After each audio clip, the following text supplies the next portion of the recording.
A single glittering moment can change the course of royal history. And that moment came when Catherine, Princess of Wales, stepped into the Queen's diplomatic reception wearing the Cambridge Lover's Knot tiara.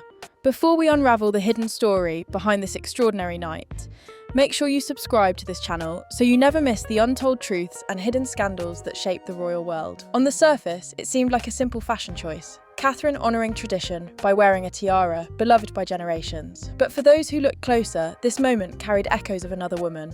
Princess Diana. That tiara had once been Diana's favourite, a symbol of her enduring grace. And when Catherine wore it, it wasn't just a tribute. It was the beginning of a mystery that would reveal betrayal, missing treasures, and the eventual downfall of a queen consort. The Cambridge Lover's Knot. Tiara isn't just a piece of jewellery. It's a living piece of history, commissioned for Queen Mary in 1914 and later passed down through the family. It became forever linked to Diana during her time as Princess of Wales. Photographs of Diana, head held high, pearls swinging from the diamond knots, became some of the most iconic royal images of the 1980s and 1990s. For many, this tiara embodies her legacy more than any other jewel. So when Catherine appeared wearing it, the public immediately saw the connection. A symbolic passing of the torch from one Princess of Wales to another. But what they didn't see was what had been happening behind the palace doors in the weeks leading up to that night. Quiet murmurs about missing jewellery, unanswered questions in the royal inventories, and whispers that Diana's treasures were somehow slipping away. That evening at the reception, Catherine was radiant. Photographers captured her smile, her gown, and the shimmer of the tiara under the chandeliers. But behind that calm exterior, Catherine had already begun noticing troubling inconsistencies in the royal collection logs. The sapphire brooch that Diana had worn so often was gone. A pair of pearl earrings could not be accounted for. A bracelet, last seen in the archives, had disappeared without explanation. The timing of her choice to wear the tiara was no accident. It was a quiet signal, a reminder of Diana's presence, at a moment when her legacy was being quietly threatened. Catherine knew what the public did not yet know. This was not just about celebrating tradition. It was about drawing attention to something much larger, something deeply unsettling. In that first dazzling moment, as Catherine entered the reception hall, most saw only beauty and continuity. But for those close to her, there was a sharper edge to the choice. Wearing Diana's favourite tiara was also a statement, a way of saying that Diana's legacy could not and would not be erased. And in the days that followed, Catherine would begin a search that uncovered missing jewels, secret auctions, and a betrayal that would shake the monarchy's foundations. This was no longer just a story about a tiara. It was the opening chapter of a scandal that would redefine loyalty, expose hidden greed, and test the very strength of the family itself. And that's why, before we dive deeper into this saga, make sure you hit subscribe now. The story you're about to hear isn't just about jewels, it's about power, legacy, and a shocking downfall inside the palace walls. The whispers began quietly, almost too faint to notice at first. A palace attendant, performing a routine check of the royal collection, realised something was wrong. Princess Diana's sapphire brooch, one of her most cherished pieces, was missing. At first, the discovery was brushed aside. Perhaps the jewel had been moved for cleaning or loaned out discreetly.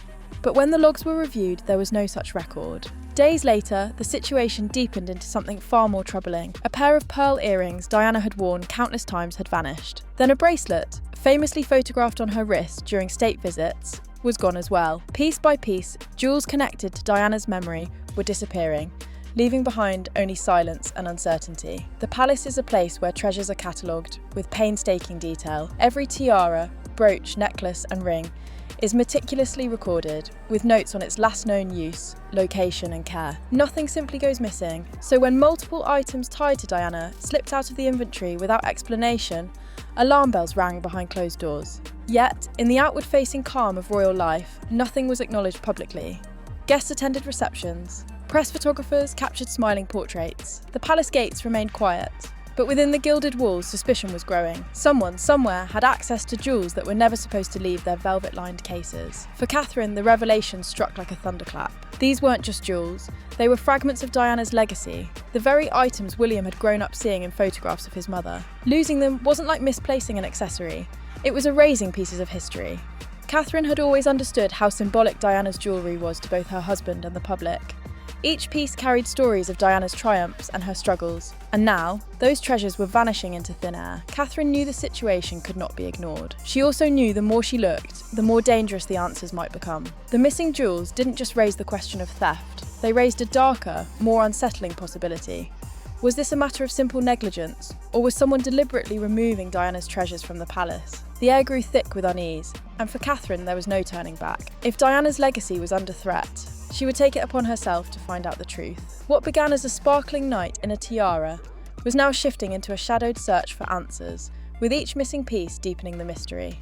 And as the list of vanished jewels grew longer, so too did the sense that something larger and far more sinister was unfolding just out of sight. Catherine knew she couldn't ignore what she had learned. The losses were not isolated accidents. Too many of Diana's jewels had disappeared, and the official records offered no explanation. Determined to uncover the truth, she began quietly digging into the royal inventory logs herself. Late at night, while the palace halls were silent and the rest of the world slept, she studied the meticulous handwritten entries and the digital archives kept by curators. Every piece of jewellery was supposed to have a paper trail, from the moment it was taken from storage to the day it was returned. But what she found was chilling. The logs for the missing pieces didn't just lack clarity, they were blank. There were no records of cleaning, no records of loans, no official notes at all. It was as if the jewels had been erased from history, vanishing into thin air. The more Catherine studied the archives, the clearer the pattern became. It wasn't random. Diana's jewellery, her brooch, her pearl earrings, her bracelet, were the exact pieces disappearing, while other items remained untouched. Catherine knew this could not be coincidence. Someone had targeted Diana's treasures specifically, and someone on the inside had signed off on them, leaving their velvet-lined cases. But the question remained, who would dare? And why risk everything for items that meant so much not just to William, but to the entire public, who still held Diana's memory close? Catherine's investigation was deliberate, cautious and discreet. She spoke in whispers to trusted attendants, asked questions in ways that didn't seem suspicious, and began to collect small pieces of information that could build a larger picture. It was a dangerous balancing act. Too much probing could draw attention to her search, but staying silent meant allowing Diana's legacy to slip further and further away. With every discovery, Catherine felt the weight of responsibility pressing heavier on her shoulders. She wasn't just a princess now, she was Diana's daughter-in-law, and she was standing guard over a legacy that others seemed intent on dismantling. And as she sifted through the endless lists and signatures, Catherine came to a conclusion that unsettled her more than anything else. The jewels hadn't been misplaced at all. They hadn't been loaned out or lost. They had been taken, removed with intention. What she didn't know yet was just how far this conspiracy reached, or how close to the throne the trail of missing jewels would lead. But one thing was already clear in her mind. She would have to tell William. And when she did, the reaction inside the palace would be unlike anything she had ever seen before. When Catherine finally shared what she had discovered, William's reaction was immediate and visceral. He listened as she laid out the missing brooch, the earrings, the bracelet, all pieces tied directly to his mother, and his expression hardened with every word. For William, these weren't just jewels, they were tangible links to Diana, precious relics of a woman whose absence had shaped his entire life.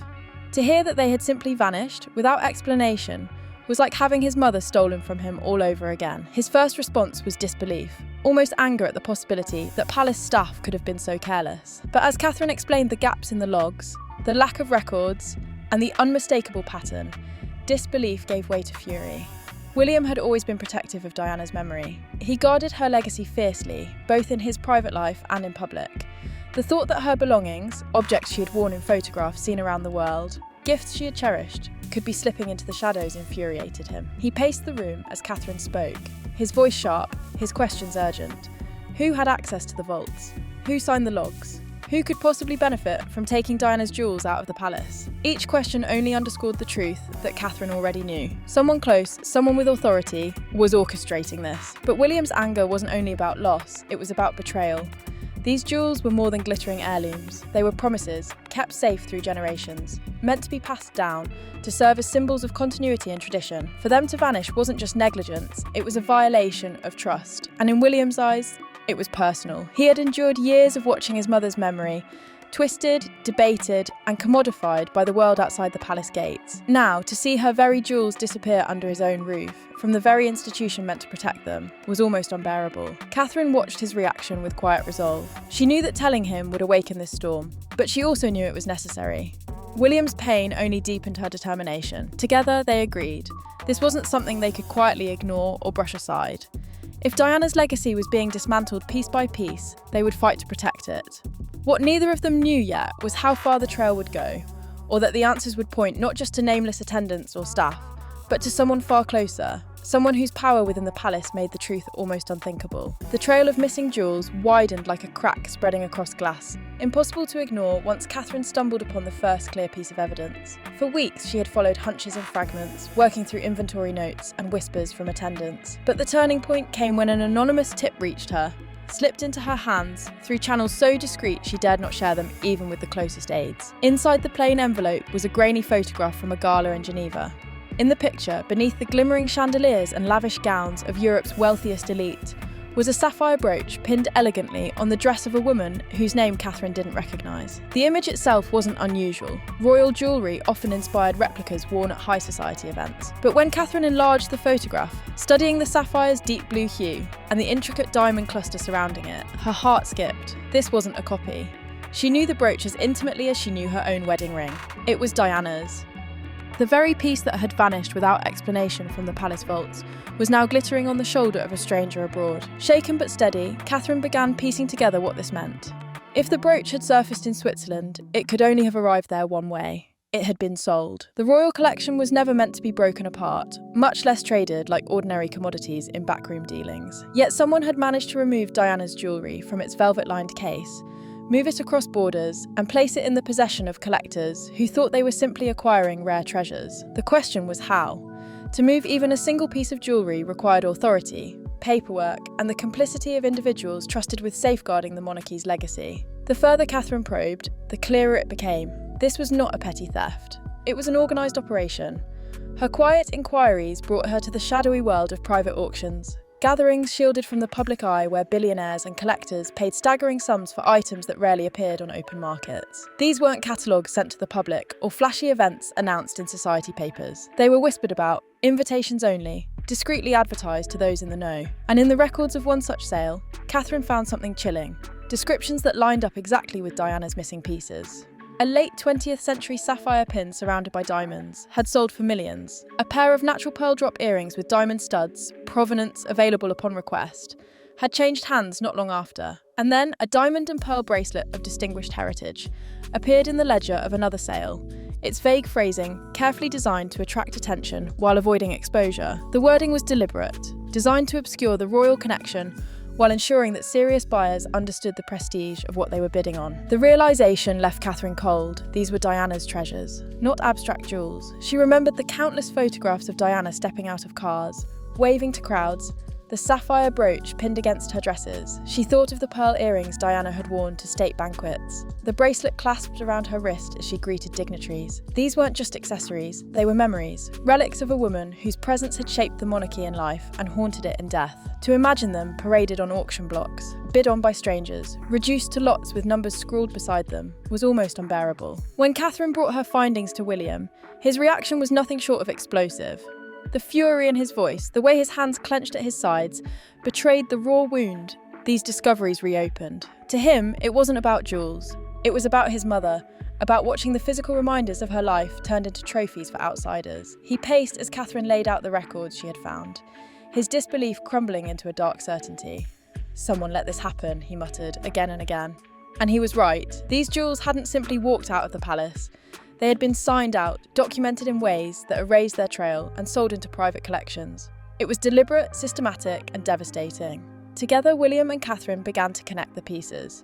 This wasn't the work of a single opportunistic thief. It was an operation requiring access at the highest level, someone with both the authority to move the jewels and the confidence to believe they would never be caught. The evidence wasn't just pointing toward a nameless figure in the shadows anymore. It was narrowing, circling closer to the inner circle of the palace itself. Catherine had the records, William had the determination, and together they knew the truth was about to come crashing into the light. The investigation took a darker and more personal turn when Catherine's meticulous work led her to the palace's official records. At first glance, the files appeared routine. Signature logs, approval stamps, and notes documenting the movement of various pieces of jewellery. But when Catherine cross-referenced these with the missing items, a chilling pattern emerged. Each of Diana's vanished treasures, the sapphire brooch, the pearl earrings, the diamond and pearl bracelet, had been signed out under Queen Camilla's authority. On paper, the entries looked ordinary, as if the pieces were being handled for cleaning or loaned for events. Yet, when Catherine compared the dates and accompanying notes, there were glaring inconsistencies. These jewels had not been accounted for in any official sense. They had disappeared immediately after being authorised, vanishing into a network of private channels unknown to the royal household. The financial trail was even more damning. Catherine traced payments, discreet transfers, and auction records abroad, all aligning with the disappearance of Diana's most iconic pieces. The sums involved were substantial, suggesting that the missing treasures had been quietly sold to wealthy collectors, their provenance disguised with vague descriptions to avoid raising alarms. For example, a brooch that had once adorned Diana's gowns at state events was catalogued merely as a sapphire pin with diamond accents, while a pair of pearl earrings became an antique pearl drop set. Every detail was carefully manipulated to mask the royal connection, yet the pattern was unmistakable to Catherine. This was no accident, no oversight. This was deliberate, orchestrated, and executed with authority and precision. When Catherine shared these findings with William, the room seemed to shrink around them. The realisation that someone so close, someone with the very authority meant to protect the royal treasures, had allowed or even facilitated the disappearance of Diana's jewels, left him speechless. His disbelief quickly hardened into anger. These weren't just objects of value. They were fragments of his mother's legacy, symbols of her life and public presence, now reduced to assets for clandestine sale. William felt a deep violation, not only of trust, but of memory itself. Every piece of Diana's jewellery that had vanished represented a loss far greater than monetary value. It was an attempt to erase her presence from the very institution that should have safeguarded it. Catherine's resolve only strengthened. She understood that the evidence was pointing to a figure of immense power, someone whose decisions were rarely questioned. Yet she also recognised the necessity of confronting this reality. Protecting Diana's legacy meant facing uncomfortable truths, even if it threatened to fracture the carefully maintained hierarchy of the palace. Together, she and William realised they were standing at a crossroads. They could either allow the disappearance of Diana's treasures to continue unchallenged, or confront the betrayal head-on and reclaim what was rightfully hers. The stakes were clear. This wasn't merely about missing jewels anymore. The stolen treasures had become the key to uncovering the betrayal, exposing who could be trusted and who had exploited their power to undermine Diana's legacy. Each signature, each suspicious transaction, each manipulated auction listing painted a damning picture. Catherine and William now held not only the evidence, but also the moral imperative to act. The path forward was perilous, but the protection of history and of Diana's enduring memory demanded courage, precision, and unrelenting determination. The confrontation was inevitable. With the trail of missing jewels clearly pointing to Queen Camilla's authority, William and Catherine knew they could no longer investigate quietly. They had to face the truth head-on. In a tense meeting held deep within the palace, the air thick with anticipation, they laid out the evidence they had gathered. Catherine presented the meticulous records showing how Diana's most treasured pieces had been signed out without legitimate cause, and William detailed the financial trail linking these items to secret auctions abroad. Each document, each photograph, each record of transfer was placed carefully on the table, forming an undeniable chain of culpability. Camilla, confronted with the mounting evidence, denied wrongdoing. Her initial reaction was one of shock, then indignation, and finally, defensive insistence that the jewels had been moved for routine purposes. But Catherine's methodical presentation left little room for doubt. Dates didn't align, logs were missing, and the financial records told a story of private sales that could not be explained away. The tension in the room was almost tangible. It was more than a dispute over jewellery. It was a clash of wills, a test of authority, and a moment that would determine who truly controlled the legacy of Diana's treasures. William's voice, calm but firm, underscored the seriousness of the situation. He explained that the jewels were not mere ornaments, they were symbols of his mother's life and legacy, items that had been loved and cherished by generations. Allowing them to vanish into private collections was unacceptable, and those responsible would be held accountable. Catherine, standing beside him, reinforced this point, detailing the painstaking work she had done to trace each piece and the gravity of the betrayal. The evidence was irrefutable. In the end, the confrontation forced a reckoning. Faced with the truth, the Queen consort could no longer maintain her position of unchecked authority over the royal collection. Decisions had to be made to protect Diana's legacy and restore trust in the palace hierarchy. The meeting concluded with the understanding that those responsible for the disappearance of the jewels would be removed from positions that allowed such actions to occur, and that every effort would be made to retrieve the missing treasures. The palace, usually a place of formal decorum and silent traditions, had been shaken to its core. In that room, William and Catherine had not only defended a collection of priceless jewels, they had defended a memory, a symbol and a history that could not be erased. It was a moment of quiet triumph in the midst of a scandal that had threatened to tarnish everything they held dear. From that confrontation onward, the focus shifted from investigation to recovery, as they prepared to reclaim Diana's jewels and ensure her legacy remained intact. With the confrontation behind them, William and Catherine turned their attention to the painstaking task of recovering Diana's missing jewels. The process was delicate. These weren't ordinary items that could simply be reclaimed. Many had passed into private hands, acquired through secret auctions and discreet sales across Europe. Any misstep could alert the collectors and make retrieval impossible. So every move had to be calculated, strategic, and above all discreet. Catherine coordinated quietly with trusted intermediaries, experts in negotiation and art recovery, while William oversaw the broader plan, ensuring that every action protected the family's privacy and the integrity of Diana's legacy. The recovery process was far from straightforward. Some pieces required negotiations spanning months, leveraging legal and personal channels to persuade collectors to return items without causing a scandal. Others were traced through more complex financial networks, where evidence of provenance and rightful ownership had to be presented convincingly. Each recovered jewel was catalogued and photographed, its history carefully documented to prevent any future disappearance. The sapphire brooch, once glimpsed in Geneva, was the first major triumph. Its return was both symbolic and practical, a sign that Catherine and William could reclaim what had been taken, and that justice, though quiet and discreet, was achievable. Even after the first pieces were retrieved, the tension remained. Every recovered jewel reminded them of those still missing, and every successful negotiation highlighted the lengths to which someone had gone to profit from Diana's legacy. Catherine often reflected on the gravity of what they were doing. It was more than a recovery of objects. It was a reclamation of memory, a restoration of dignity, and a protective measure to ensure that Diana's story would remain intact for future generations. The work was exhausting, emotionally charged, and at times disheartening, but neither Catherine nor William allowed themselves to falter. Finally, after months of painstaking effort, the collection was largely restored. The tiaras, brooches, earrings, and bracelets once thought lost were back where they belonged, secured in the palace's carefully maintained archives. Their return was quietly celebrated within the family, a moment of relief after months of uncertainty and betrayal. For William and Catherine, it was more than a practical victory. It was an emotional one. Each piece recovered was a reminder of Diana, a tangible connection to her life and legacy, and proof that even in the face of deception, careful determination could restore what had been threatened. With the jewels recovered and the palace hierarchy corrected, the legacy of Diana's collection was safeguarded, the Cambridge lovers not. Tiara, the sapphire brooch, the pearl earrings, and the other treasures were no longer at risk of vanishing into private hands. They remained symbols not only of royalty, but of memory, respect, and perseverance. For Catherine and William, the saga had been a test of resolve, strategy, and loyalty, one that proved the power of dedication when protecting what truly matters. With the recovery of Diana's jewels underway, the palace faced the inevitable fallout from the scandal.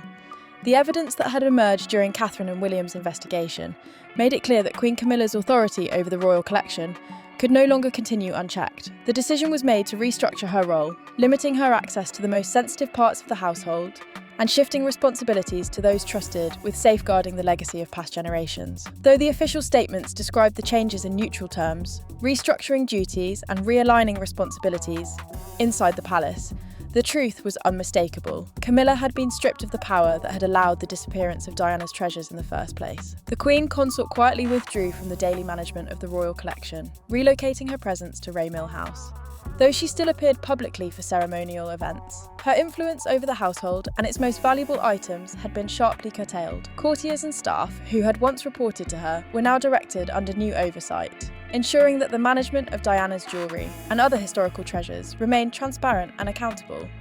The palace atmosphere, previously tense with quiet suspicion, began to settle as trust was restored in the hands of those genuinely committed to preserving legacy rather than exploiting it. For William and Catherine, this outcome marked both a personal and symbolic victory. Not only had they recovered the physical jewels, but they had also reaffirmed the principles of responsibility, respect, and integrity within the household. Diana's legacy, once under threat, had been protected not just through careful investigation, but through decisive action that sent a clear message. Betrayal of trust, no matter the rank or title, would not go unchecked. Every recovered jewel and every restructuring decision reinforced the values that Diana herself had stood for, ensuring that her memory would continue to shine brightly within the palace walls. Even as Camilla adjusted to her reduced role, the ripple effects of the scandal were felt throughout the royal household. Staff became more vigilant, protocols were tightened, and a culture of accountability replaced the complacency that had allowed the disappearance of Diana's treasures. The palace, which had always been steeped in tradition and ceremony, had now also learned a critical lesson about oversight and the protection of legacy. For Catherine and William, the resolution was both a relief and a responsibility to continue guarding what had been entrusted to them and to ensure that Diana's memory would never again be jeopardised by negligence or deceit. With the crisis behind them, the final chapter of this saga was one of restoration and quiet triumph. Over months of painstaking effort, William and Catherine successfully retrieved nearly all of Diana's missing jewels, returning them to their rightful place within the palace archives. Each piece was meticulously checked, catalogued, and secured, ensuring that history would no longer be vulnerable to exploitation. The sapphire brooch, the pearl earrings, the diamond and pearl bracelet, and of course, the Cambridge Lover's Knot tiara, all of Diana's treasures, shone once more not just as glittering objects of beauty, but as symbols of legacy, love, and resilience. The restoration went beyond physical recovery. It was an emotional victory for William and Catherine, a reaffirmation of their commitment to preserving Diana's memory and ensuring that her presence continued to be honoured in every corner of the palace. Every jewel that had been lost to secret sales and clandestine auctions now returned home, carrying with it the weight of history and the memory of a woman whose influence still resonated decades after her passing. For Catherine, the experience underscored the responsibility she bore, not only to protect the collection, but to safeguard the symbolic power embedded in each piece, each stone, each pearl. The palace itself too had been transformed. Systems were tightened, oversight increased, and trust within the royal household restored. Mistakes and betrayals that had once seemed invisible were now impossible to repeat, and a culture of accountability was firmly established. The saga of the missing jewels became a quiet but powerful lesson in vigilance, responsibility, and the protection of legacy, ensuring that Diana's memory remained untarnished by greed or negligence. In the end, this story was about far more than gemstones or tiaras. It was about the courage and determination of those willing to fight for what is right, even when faced with betrayal and secrecy at the highest levels. Catherine's resolve, William's protective instincts, and their shared dedication ensured that Diana's treasures were safeguarded and her legacy honoured. The jewels, once endangered, now serve as shining reminders of the strength, elegance, and enduring influence of a beloved princess, forever preserved within the heart of the palace. The tale of the Cambridge Lover's Knot, tiara, the sapphire brooch, the pearls, and the bracelet is a testament to loyalty, perseverance, and the power of memory. It reminds us that even in the midst of scandal and secrecy, justice and restoration are possible when courage and commitment prevail. Diana's legacy, in all its brilliance, lives on, not just in photographs and stories, but in the very treasures she left behind, safe and shining for generations to come.